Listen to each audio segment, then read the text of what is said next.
बच्चों अब हम सीखने वाले हैं कुछ विशिष्ट कोणों के त्रिकोणमितीय अनुपात। विशिष्ट कोण माने, अब कोण तो बहुत होते हैं ना, होते हैं नहीं होते हैं? कितने कोण हैं? 0 अंश से 360 अंश तक यदि एक चक्कर हम लगाते हैं तो बहुत सारे कोण हैं। तो उनमें से कुछ विशिष्ट कोण जिनके की त्रिकोणमितीय अनुपात आपको पता होने चाहिए, तो वो कौन कौन से हैं? वो विशिष्ट 0 अंश, 30 अंश, 45 अंश, 60 अंश और 90 अंश। तो ये इनके मान हैं। जैसे साइन 0 अंश बराबर कितना होता है? 0 होता है। साइन 30 अंश का मान 1/2, साइन 45 अंश का मान 1/√2, साइन 60 अंश का मान, साइन 90 अंश का मान 1। इसी प्रकार ये कॉस के, ये टेन के, ये कोसेक के, सेक के और कॉट के। तो सभी जो 6 के 6 त्रिकोणमितीय अनुपात हैं हमारे, उनके 0 अंश, 30 अंश, 45 अंश, 60 अंश और 90 अंश के मान यह है। अब मैं आपको एक ट्रिक बताऊंगा जिससे कि आप चुटकी में सारी टेबल याद हो जाएगी आपको। कैसे मान याद करते हैं, ठीक है? और ये मान आते कैसे हैं ये भी मैं बताऊंगा थोड़ा सा आपको, ठीक है?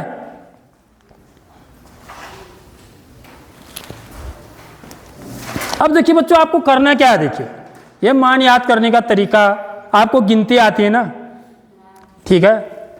पूर्ण संख्याएं कहां से शुरू होती हैं? 0 से। बस 0 से लिख देना है, यहां पर 0 लिख देना है, ठीक है? फिर उसके बाद क्या आता है? 1, फिर 2, फिर 3, फिर 4। बस हो गया। अब क्या करना है? कितने तक करी हमने गिनती? 4 तक। तो जितने तक गिनती करी उतने से भाग दे देना है सब में, 4 से।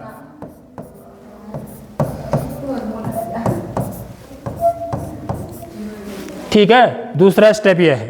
पहला स्टेप 0 से 4 तक गिनती लिखो। दूसरा स्टेप सबको 4 से भाग दे दो। अंतिम स्टेप इन सब का वर्गमूल कर दो। इन सब का वर्गमूल कर दो, बस जो आएगा उत्तर वही आंसर है। समझ में आ रही बात? तो 0/4 तो क्या हुआ? सीधे सीधे 0 ही हो गया। इसमें तो वर्गमूल निकालने का भी जरूरत नहीं है। 1 का वर्गमूल कितना होता है? 1। 4 का वर्गमूल 1/2, ठीक है? मान तो साइन 30 अंश का मान 1/2 होता है। जहां पर कटता है तो वहां काट भी देंगे। 2 एकम 2, 2 दूनी 4। 1 का वर्गमूल 1, 2 का वर्गमूल नहीं पता, वर्गमूल 2। 3 का वर्गमूल, ये कटते भी नहीं है, वर्गमूल 3। 4 का वर्गमूल 2, ठीक है? 4/4 1। 4 का भागा 4 में 1 बार। 1 का वर्गमूल 1। तो साइन के मान निकल के देखो, 0 से लेके 90 अंश तक के मान निकाल लिया आपने। क्या किया? 0 से लेके 4 तक गिनती लिखी, 4 से सबको भाग दिया, फिर सबका वर्गमूल निकाल लिया, ठीक है? अब कॉस के मान देखो, कॉस के मान कैसे निकालते हैं? इसको उल्टा लिखना शुरू कर दो। यहां से 1 वर्गमूल 3/2, 1/वर्गमूल 2, 1/2, 0। कॉस के मान कैसे निकाला? उल्टा लिखना शुरू किया। जो यहां से, ये यहां से इधर को गया, अब हमें यहां से इधर को लिखना है। 1 वर्गमूल 3/2, 1/वर्गमूल 2, 1/2, 0। अब 10 का मान, 10 क्या होता है बच्चों? 10 होता है साइन A बट्टे कॉस A। यह सूत्र है, ठीक है? तो साइन A का मान कितना है? 0 बट्टे A। 0/A क्या होगा? 0 होगा। ये क्या है? 1/2। देखो 1/2 भागा वर्गमूल 3/2, तो ये क्या हो जाएगा? 1/2 गुणा 2/वर्गमूल 3, ठीक है? 1/2 गुणा 2/वर्गमूल 3, तो 2 से 2 कट गया एक बार, तो बचा क्या? 1/वर्गमूल 3। देख लो, 10 30 अंश का मान 1/वर्गमूल 3। ये आपका छमाही में भी पूछा गया था सवाल। 10 30 अंश का मान कितना होता है? 1 नंबर में पूछा था ना। तो 1/वर्गमूल 3। ठीक है। 10 45 का देखो है, जितना ये है उतना ही ये भी है। तो 1/वर्गमूल 2 में 1/वर्गमूल 2 का भाग देंगे तो कितनी बार जाएगा? 1 बार। तो इसका आंसर तो सीधे 1 है। चाहो तो आप निकाल भी सकते हो। 1/वर्गमूल 2, इसको गुणा में बदल देंगे तो भिन्न पलट जाएगी। वर्गमूल 2/1, तो वर्गमूल 2 से वर्गमूल 2 एक बार कट गया तो कितना आ गया? 1। साइन बट्टे कॉस, वर्गमूल 3/2 गुणा 2/1। ठीक है। भाग देने में भिन्न को पलट देते हैं। 2 से 2 कट गया एक बार तो क्या बचा? वर्गमूल 3। 1/0, 1/0 का मान कितना होता है बच्चों? बताइए। परिमेय संख्या की परिभाषा पढ़ी है आपने?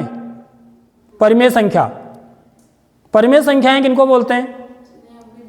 जिनको हम P/Q के रूप में लिख सकते हैं बशर्ते, शर्त क्या है? Q 0 ना हो। Q मतलब हर, यदि हर 0 होगा तो उसका मान, इसका मान 0 थोड़ी आएगा। इसका मान 0 आएगा क्या? 0 का भाग 1 में जाता ही नहीं है। 0 का भाग किसी में भी नहीं जाता है बच्चों, ये बात याद रख लो दिमाग में। इसीलिए वहां भी ये शर्त लगाई थी कि परिमेय संख्याएं उनको बोलते हैं जिनको P/Q के रूप में लिखा जा सकता है। शर्त यह है कि Q 0 न हो। Q का मतलब Q कहाँ है? हर में। हर 0 नहीं होना चाहिए।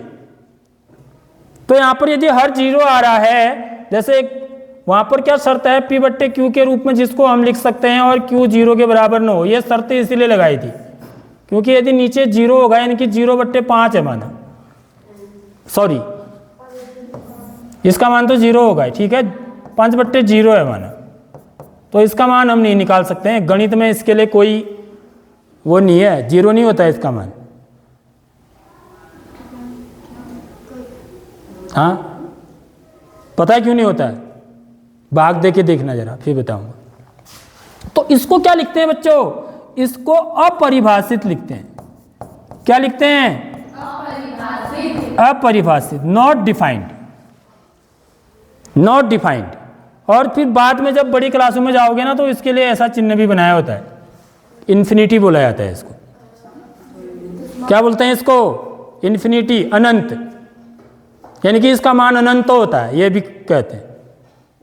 या फिर अभी आपको ये नहीं याद करना है, आपके जो किताब में है अपरिभाषित लिखा हुआ है, तो ये अपरिभाषित होता है, इसकी कोई परिभाषा नहीं होती, यानी कि कोई मान इसका प्राप्त हमको नहीं होता है। ठीक है, आगे बात समझ में? आप देखो, इसके निकाल दिए हमने, अब तो कुछ भी नहीं है। अब तो कोसेक क्या होता है बच्चों? कोसेक 1/साइन है, साइन का उल्टा होता है कोसेक। तो इसका उल्टा कर दो। इसका उल्टा का मतलब इसको भिन्न बनाओ पहले, 0/1। ठीक है, तो क्या हो जाएगा? 1/0। 1/0 क्या हुआ? अपरिभाषित। ठीक है, इसका उल्टा करो, 2/1 यानी कि 2 हो गया। 1/1 लिखने की जरूरत नहीं है। इसका वर्गमूल 2, इसका 2/वर्गमूल 3, इसका 1 ही होगा। 1/1 करेंगे ना तो 1 ही आएगा। सेक, सेक किसका उल्टा? कॉस का। 1/1 लिखेंगे तो इसका उल्टा क्या हो जाएगा? 1 ही हो जाएगा। इसका 2/वर्गमूल 3, इसका वर्गमूल 2, इसका 2, इसका 1/0। याद रख ले, 0 नहीं, इसको 0/1 लिखेंगे ना। अब इसको उल्टा करो, क्या हो जाएगा? 1/0 को क्या बोलते हैं हम? अपरिभाषित कहते हैं। ठीक है बच्चों, आगे बात समझ में? कॉट, कॉट किसका उल्टा होता है? तो ये 1/cos हुआ है, और ये होता है 1/tan है, या फिर cos A/sin है, ऐसे भी निकाल सकते हो आप। लेकिन हमें ऐसा क्यों करना है? tan का तो हमें पता ही है ना, तो इसका उल्टा कर दो तो कितना आएगा? यहाँ पर क्या आएगा? अपरिभाषित। समझ में आ गई बात? क्योंकि ये यहाँ पर क्या हो जाएगा? 1/0 हो जाएगा ना, इसका उल्टा करना है। ये कितना आएगा? वर्गमूल 3 आएगा। ये कितना आएगा? 1 ही आएगा। ये कितना आएगा? 1/वर्गमूल 3। देखो आप ही बोल रहे हो। ये कितना आएगा? 0। इसका उल्टा करोगे तो ये 0/1 हो जाएगा। तो 0/1 तो निकलता ही है ना। 0/1 क्या हुआ? 0। बन गई पूरी तालिका। देखो